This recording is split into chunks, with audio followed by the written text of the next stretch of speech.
Hello, Bill here at Pale Horse Survival and Tactical. Today we're going to harvest a few dandelion roots. Stay tuned. Hello, welcome back. Today we're going to harvest a few dandelion roots here. Just going to share a little method how I personally do it.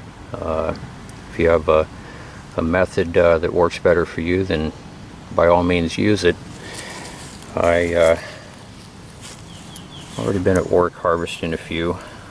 These are going to go in my herbal apothecary at home. I do a lot of herbalism and decoctions, infusions, tinctures, fomentations. And these aren't very big dandelions, they're pretty small. The bigger dandelion, the bigger the root. They have a pretty good sized taproot. And a lot of times when you're trying to get them out, sometimes they'll break. Taproot goes down pretty big, but if it breaks off a little bit short, it's still usable.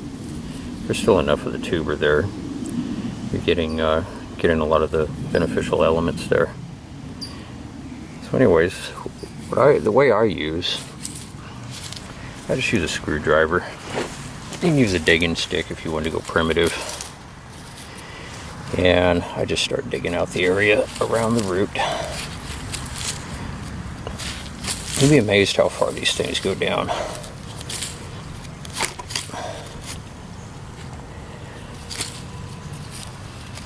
Dandelion root. The whole dandelion's edible.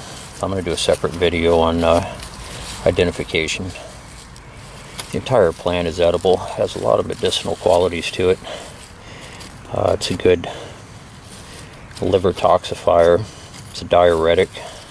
Stimulates the kidneys, purifies the blood.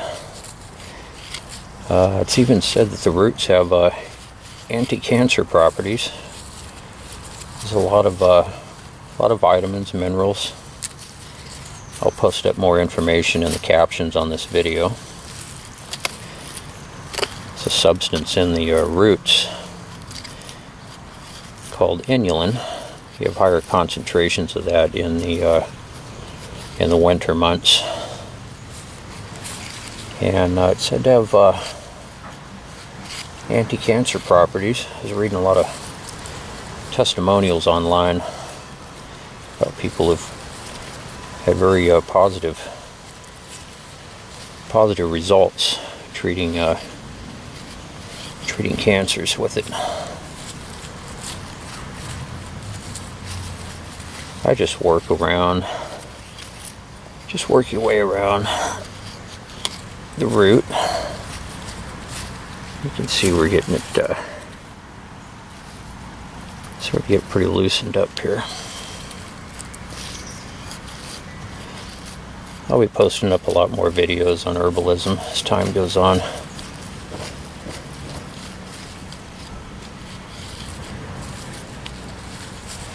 I just got through doing a chaga decoction last night. It's a 4-hour hot water decoction, about 165 degrees, and I powdered up some dandelion root from my apothecary in my mortar and pestle. Added it in with some pine pollen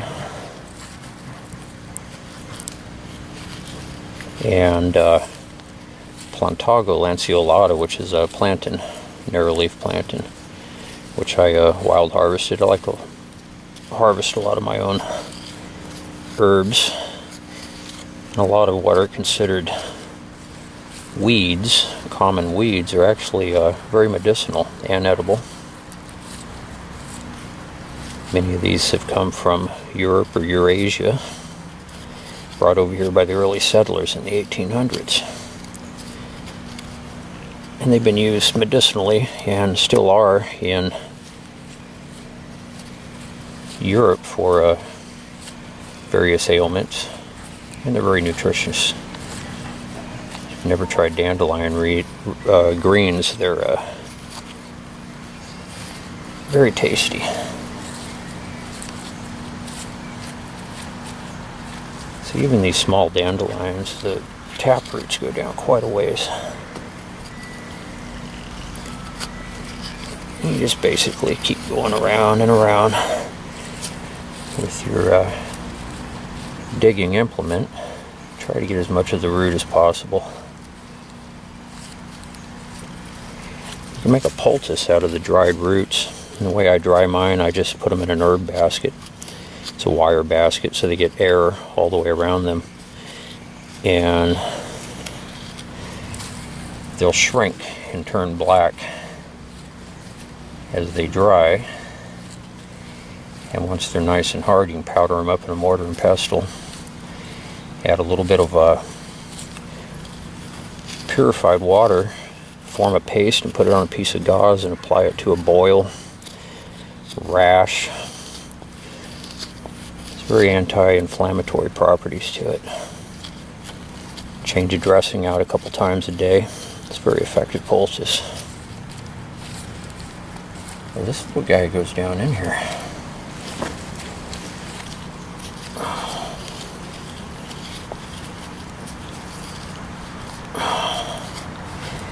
Yeah, the big dandelions, they have pretty good sized roots. Some of those roots can get a 1/2 inch in diameter.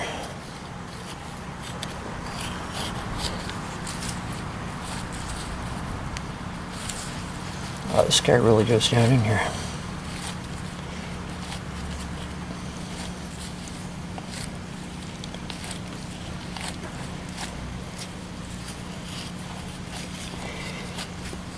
And a lot of the sources will tell you not even to wash these roots. Just dry them, and then when you use them, of course, they're going to go into an infusion or a decoction, so it's hot water. Soil contains a lot of probiotics. Very beneficial.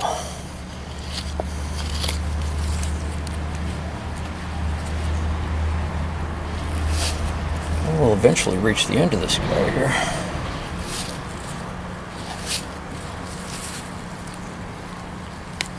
Whoop, there we go. Lost the very end of him. That's a pretty substantial little root for this, for such a small dandelion. But yeah, just put them in something. I mean, you can use a dehydrator, things like that. I prefer doing things naturally. I don't use any metals or electric appliances when I'm doing my decoctions, with the exception of the stove. But I never put anything in the microwave. The microwave kills anything, destroys anything beneficial in food. Even when we microwave food, we're killing all the probiotics, all the beneficial bacteria in the food, and essentially we're eating dead food. That's why people have a lot of stomach disorders. You gotta have the probiotics in there to have a healthy digestive system. And that's pretty much all it is. Decent little amount for the herbal apothecary. Not going to take more than I need. Going to harvest ethically and responsibly. And that's pretty much all there is to it. Dirt back in the hole here and call it good. It's another video in our wild edible botanical and medicinal series we've been doing here on the west coast of the United States, and trying to target everything out here of use.